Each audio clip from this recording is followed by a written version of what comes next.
orgànic, confiança, sonoritat, compromís, interdependència, igualtat, natural, bé comú.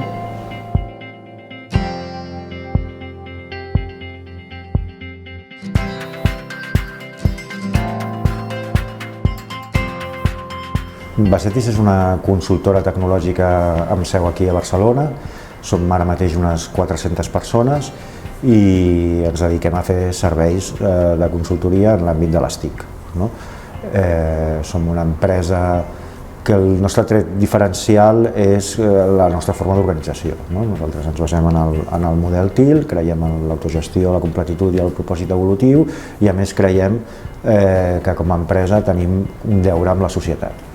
Nosaltres no concebem la responsabilitat social com un programa a part o segregat de l'organització, sinó que forma part del nostre per què.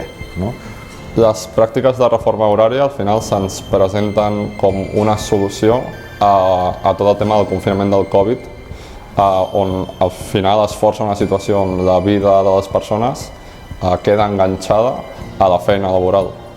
Llavors, en aquest moment, quan arriba la nova normalitat, nosaltres ens diem, si sempre fiquem les persones en el centre del nostre model, realment hem de tornar al model anterior, on quedaven com les coses molt separades, no tenia sentit per nosaltres. Llavors vam decidir buscar la manera de com coincidir aquestes dues coses. Els dos pilars que per nosaltres han estat rellevants ha estat el tema de la flexibilitat horària. Ja ho teníem antigament, però ara ho hem fet molt més, ho hem aterrat molt més, i sobretot el tema del teletreball, la flexibilitat espaial. Nosaltres tenim gent treballant per molts diferents llocs i això ens ha portat a acompanyar-lo d'una sèrie de bones pràctiques que ens ajuden a no perdre sobretot el que és l'engagement amb l'equip, tant sigui amb un seguiment de cura de persones, de cura de projectes, de cura d'equips i a més també del cura de l'espai, tant el de casa sobretot i el de l'oficina, perquè també captar que la gent vingui i així seguir mantenint aquest vincle que sempre han tingut tan familiar. La meva experiència amb les mesures de reforma horària és que m'he pogut acollir a la política de teletreball i treballo la majoria de dies des de casa i també a la flexibilitat horària, que em permet adaptar l'horari de la feina a la meva vida personal i conciliar molt millor.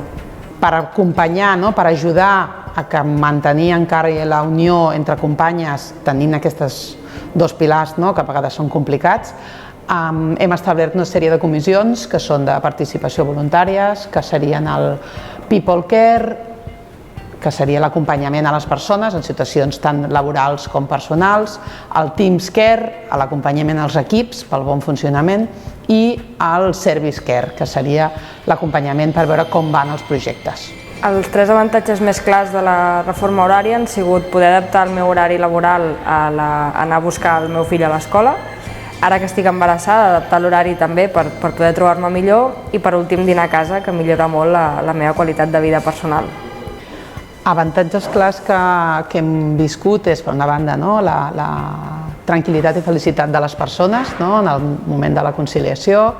També està clar que també et beneficia a nivell d'empresa que has de tenir menys espai, per tant també tens tot el tema de sostenibilitat, també millora, i el tema tot va lligat una mica en la productivitat dels projectes.